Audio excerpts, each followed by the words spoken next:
all the shit online, you wouldn't be here. Because you would have sucked up your pantyhose, grabbed yourself by your nuts and gone off and done it and pulled the trigger. And I said, I could have written a book in 4 words, just fucking do it. But you don't. Or you think it's like a Chinese menu. And I'll take a little Sichuan this, and I'll take a little of this, and take a little of that. When you gotta swallow the whole motherfucker. Because you do things within your comfort zone. And all my life, all I do is things out of my comfort zone. I'm comfortable being uncomfortable. My status quo now is discomfort, 365 days a year. I walk by my cars outside. Now, when I look at those 3 cars, I don't see anything. I don't see $1.5 million worth of cars. Because I've been driving Rolls Royces since 1971. I'm 25 and a half years old. When our kids come to this house, they don't see but a house. They don't see a manicured estate that costs, $100,000 a month, more or less, to keep. That's their comfort zone. That's their comfort zone.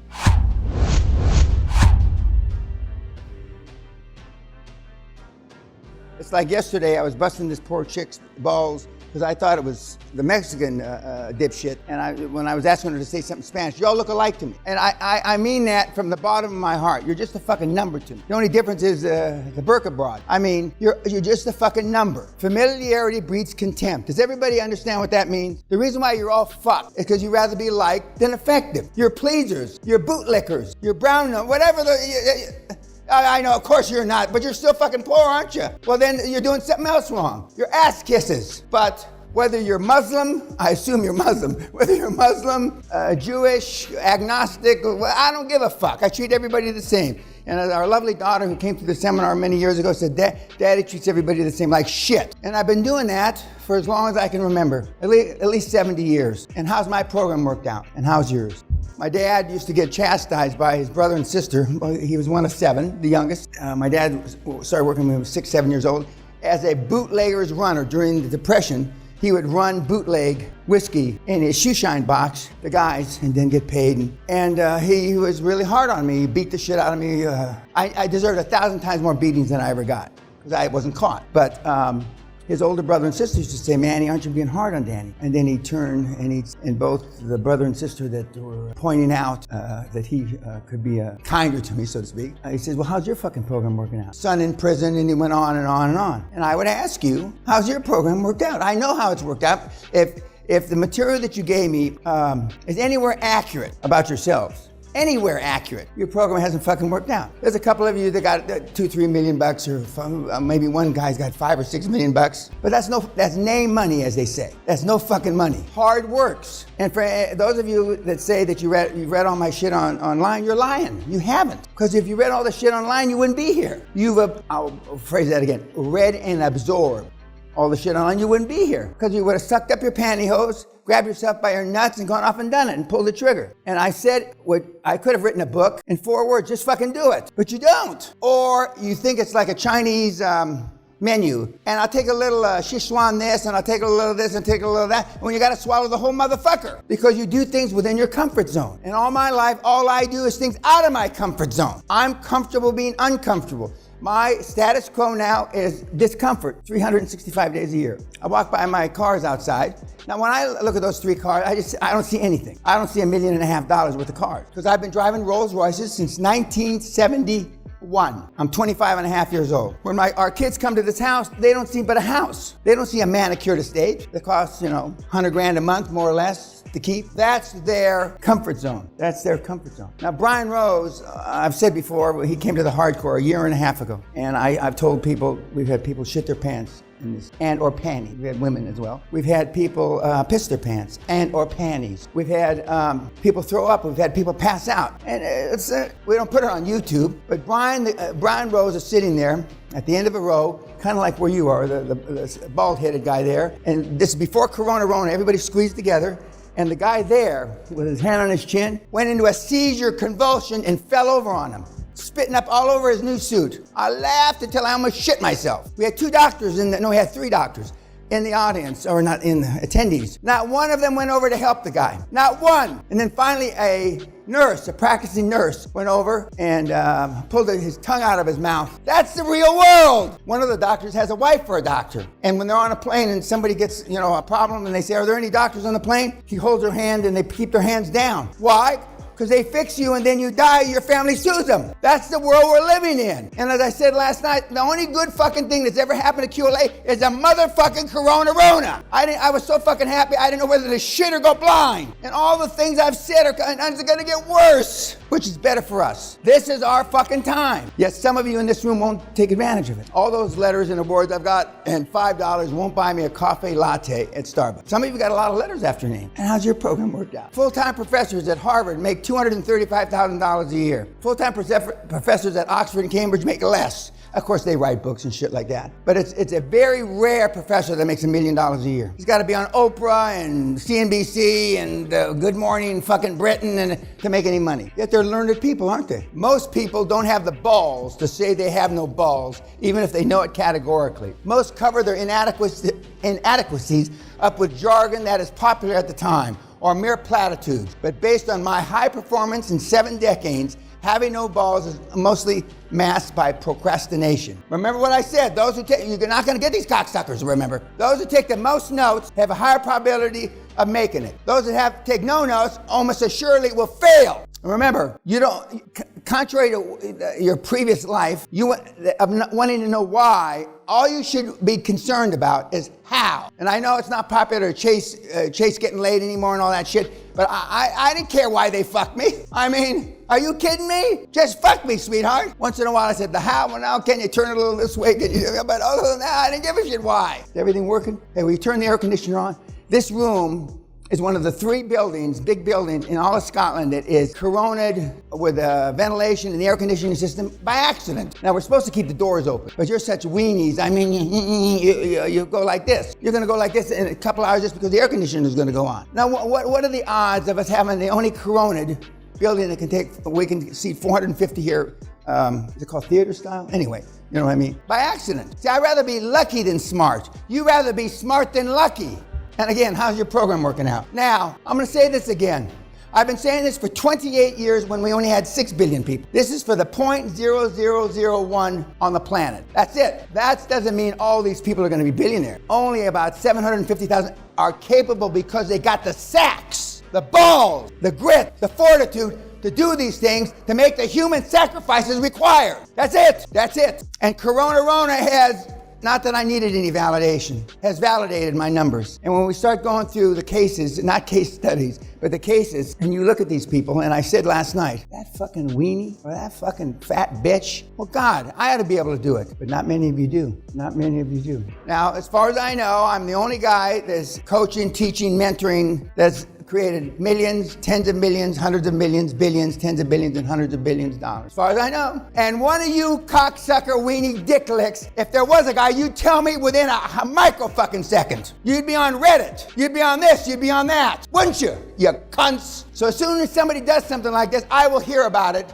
instantaneously. And heretofore, to date, nobody. And all of a sudden, I'm an overnight success after 25 years. Because I was saying and preaching and espousing the exact same messages you're gonna get this week since May 28th, 1993, my first seminar. Where Bruce the Whipple was in attendance. And of the people in attendance at that seminar, there's 7 Hall of Famers, 7 out of 60. When you can take a meathead with an 80 IQ and have him walk away with $70 million in 7 months, you are God. And I am. I am the motherfucking come again Christ. Because nobody, not one motherfucker on this planet has done what I've done. I don't think that face looks like me, and my beard was never that long, but be that as it may, these are world-class coaches of the past. Woody Hayes, Bobby Knight, Bear Bryant, John Wooden, and me. Woody Hayes, football, Bobby Knight, basketball, Bear Bryant, football, John Wooden, basketball. The top 3 guys hit their students, athletes, hit them with chairs,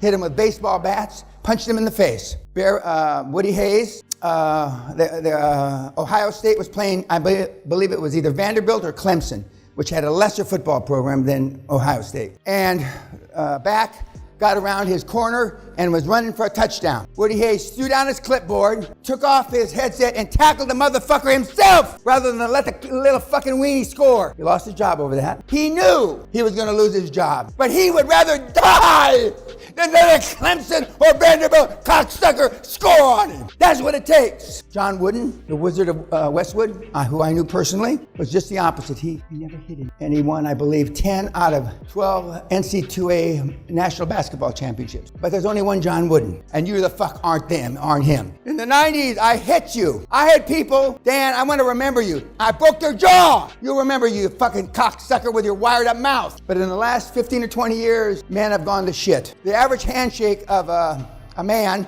in the 80s was 105 pounds pressure. A woman, 88 pounds pressure. You know what it is today? An average man is 70 pounds pressure, and a woman is 75 pounds pressure. Testosterone levels have dropped in the last 15, 20 years. We're fucked, which makes it good for us. This old man just broke the record. He did a deal from beginning to end in 7 fucking days. He attended the July 2019 seminar. He's 65 fucking years old. 7 fucking, because I told people, what could you do it? I could probably do it in 3 or 4 days. Let's say 7 days. You know, 7 days. He got in the boxing ring when we had boxing, and a 20-year-old kid kicked the shit out of him. Guess what?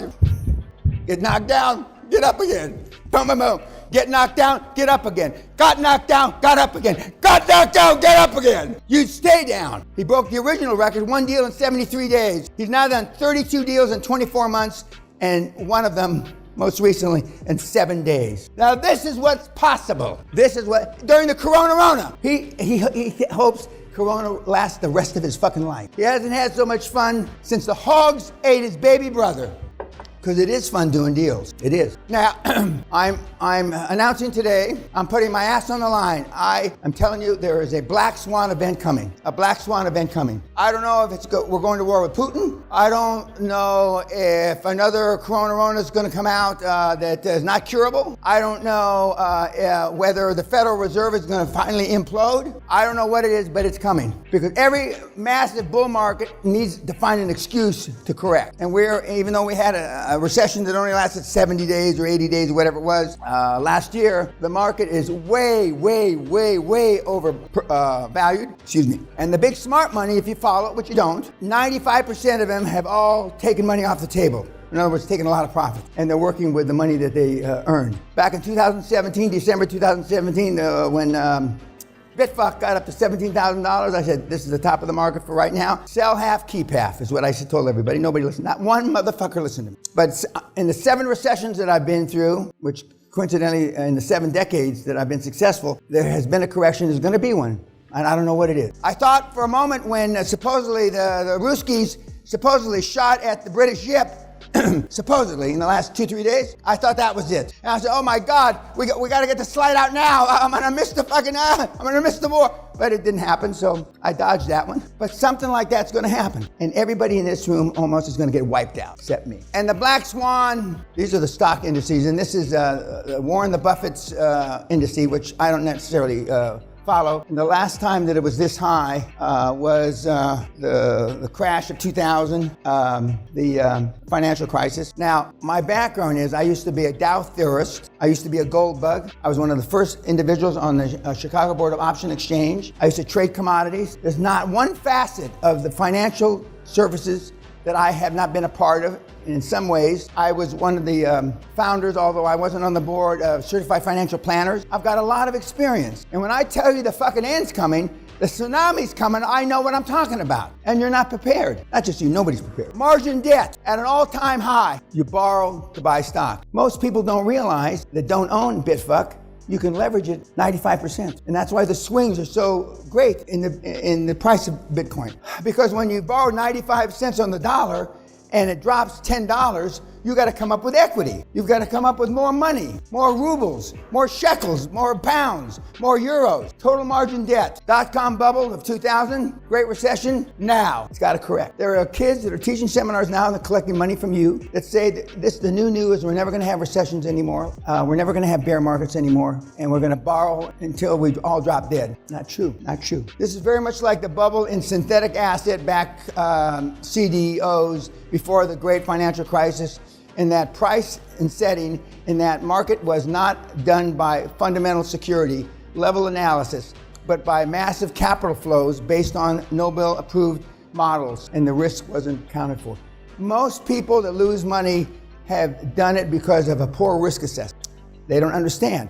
In the last 15 or 20 years, you didn't have, well, other than in 20 years, the collapse of the .com market, you don't know how to assess risk. Do you realize 87% of all the money managed on the planet, many trillions, is managed by people under 30 years old? 87% of all the money managed is managed by dipshits under 30 years old. Do you want somebody 28, 27 years old managing your fucking assets? I certainly hope not. Now, he lived through his black swan. The whales fucking swallowed him. You're not gonna be that fortunate. The world's not gonna spit you out. I've had several of these occurrences, and I'm still here to talk about it. Here's a guy, this is where the world is today. Here's a guy that chopped up his mother and ate her, and he finally got arrested. This is where we are. Are you kidding me? He probably gave seminars. He probably gave, bitfuck seminars or, financial tech seminars. In Spain, you can't trust the fucking Spaniards anyway. But anyway, that's a whole other story. And this is for real. This is not a joke. Woman warned not to put ice lollies in their snatch to cool off during the hot weather. I wish this was a joke. I had my crack staff fact check it. Are you fucking kidding me? Popsicles up your pussy. Probably a Mexican. Or as they used to call me, a Mexican, a fucking Mexican. What do kids that are, 89% of kids going to school don't feel safe? I don't even have that slide up. Safe from what? Of course, people go in and shoot kids in schools now. Safe. When I was in grammar school, all I wanted to do, I couldn't wait till the girls started wearing brassieres so I could pull them like a rubber band. I was always getting thrown out of school from the time I was in the first grade. What does an 8-year-old girl think when she reads this? Because everything is available online. What does a Muslim girl think? When I tell you the world's fucked up, it's like I don't have to manufacture this shit because it happens. Now, when I was 10 years old, these are the kind of commercials and the kind of ads that they had. I particularly like this one. That was me. I was always playing doctor. Do kids still play doctor? I had a thing. The doctors used to wear a thing on their head, like a mirror. I had end of a tin can. Come here, dear, let's figure out what's wrong with you. I can make it right. And now you do this shit, you get in trouble. To clear something up, I want to give my congratulations to Sir Anthony Hopkins for getting the Academy Award for Best Actor. I am stopped at least once on every trip I go on. They think I'm Anthony Hopkins. He's 5'6", I'm 6'1". He weighs about 160 pounds. I weigh 225, 230. But I went out and I found a picture with me with a Hawaiian shirt. He was in Hawaii when this was taken. Now, I personally don't see any resemblance. But Sir Anthony, congratulations on your Academy Award. This is all I'm going to talk about global warming today, or the whole week. Here, and Sally and I rode on a plane with Vice President Gore a number of years ago. And he said by 2013 there will be no snow in the North and South Pole, which was a fucking lie when he said it, and it's still a lie. And now he's on with a new deal about every day there's more hydrogens that go up into the atmosphere than 200 atomic bombs at Hiroshima. Every day, he said. I'd like to fact check that fuck. Global warming is good for us. Almost anything that causes chaos is good for us. There he's buying his beachfront house, Al. Now, do you think, Barack Obama also just bought a beachfront house. Do you think that if global warming was for real, and the best case scenario is the water's going to rise 10 meters, 35 feet, would they be buying houses on the water? No! On the motherfucking water! If there was any remote chance that the water was going to go up 30 feet, 35 feet, it's a joke! And as I said when Sally and I were at the South Pole several years ago, we got married there, and you talk to the scientists there, they all start laughing. But you and the 3 highest negative footprints on the planet, i.e. putting shit in the air, are Gates, Jennifer Lopez, and Paris Hilton in their private jets, plural. And then you are getting on the fucking trolley for 2 pounds 40. It's pathetic. Do we have any? We got Irish people here, don't we? You look like an Irish fucking thief.